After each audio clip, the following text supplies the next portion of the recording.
se retrouve aujourd'hui pour le dimanche Dixit avec mon Dixit révélation numéro 7. J'ai pas regardé.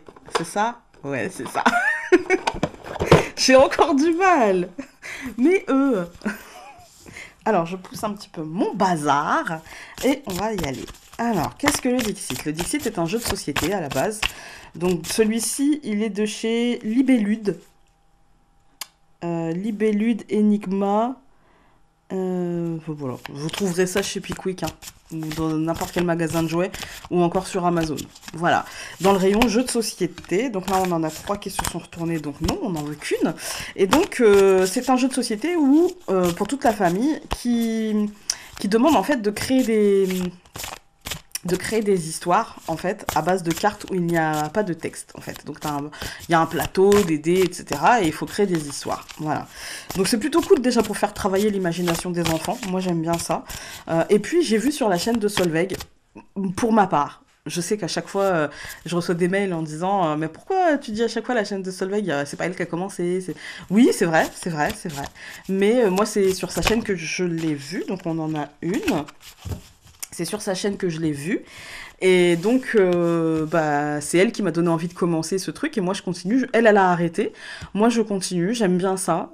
J'aime bien les exercices d'intuition. Et je pense que c'est un rendez-vous qui reviendra à chaque fois parce que j'aime ça, en fait. Jusqu'à ce que je me lasse. Après, je me lasse vite des choses, mais pas de ça. Je pense que la seule chose qui me fait vibrer, c'est faire travailler mon intuition. J'aime beaucoup ça. Donc, je vous montre la carte.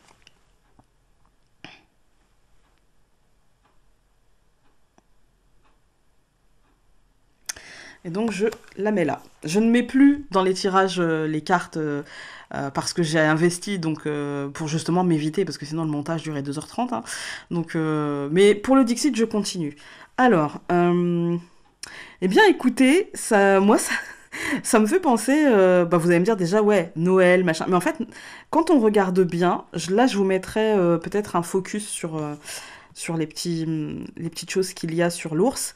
Euh, j'ai l'impression qu'il y a une pluie de bienfaits, mais du coup de bienfaits matériels, en fait. Hein.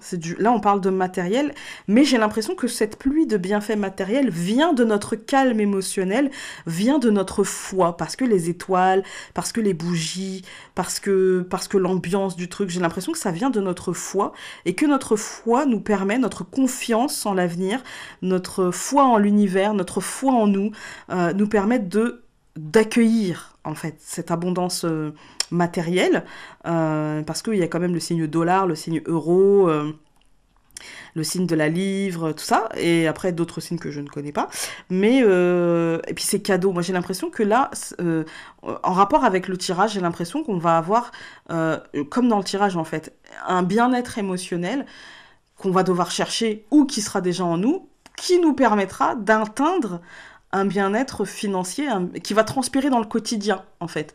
L'abondance, tout simplement. Moi, ça me parle d'abondance.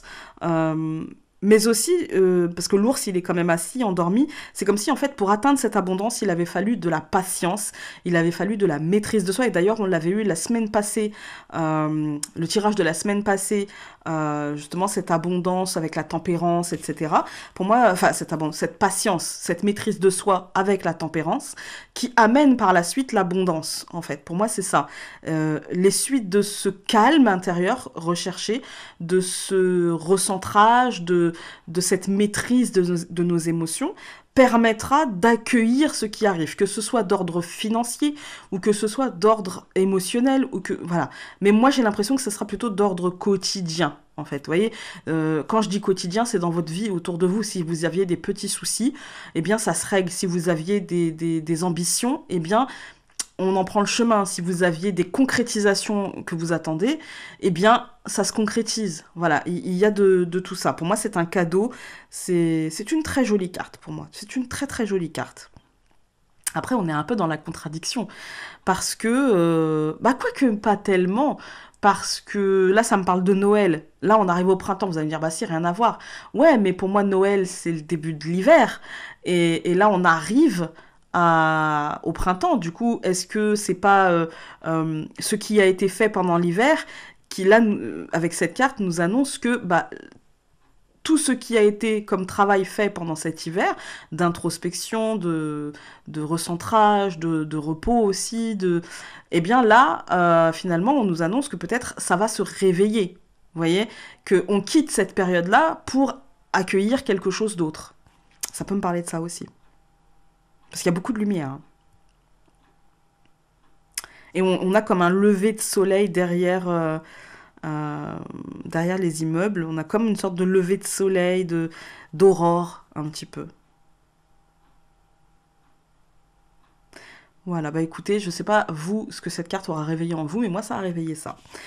Donc n'hésitez pas à me le dire en commentaire, parce que les échanges sont toujours bons, et qu'en fait, si moi je vois ça, c'est peut-être juste pour moi. Ça va peut-être concerner quelques personnes aussi, mais c'est peut-être juste pour moi. Si vous, vous y voyez autre chose, il faut que vous puissiez prendre ce que vous voyez pour vous-même. Voilà. Sur ce, je vous embrasse très fort, et donc on se dit à très vite dans une prochaine vidéo. Salut!